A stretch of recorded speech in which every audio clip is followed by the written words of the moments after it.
All right, number 5 wants us to find the expression equivalent to the sum of these two polynomials.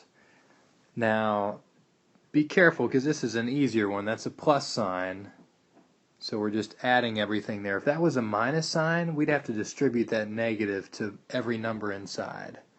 So that would make that a positive 2x to the fifth and a plus 6. That's just an FYI.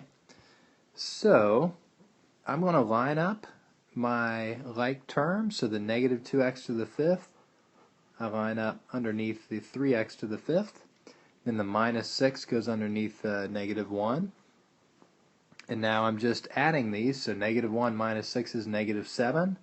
There's nothing to combine with 17x to the third, so that's just 17x to the third. And then 3x to the fifth minus 2x to the fifth is just 1x to the fifth, or just x to the fifth.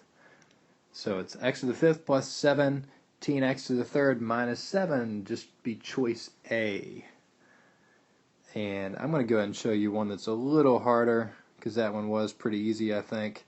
If you had x squared plus 3x minus 4, and then minus, let's say, x squared minus 7, then on this one you would distribute that negative to both terms here, so that would make that a negative x squared, and a minus a negative 7. That just changes if you distribute that negative. It's like multiplying by a negative 1, so negative 1 times negative 7 is positive 7.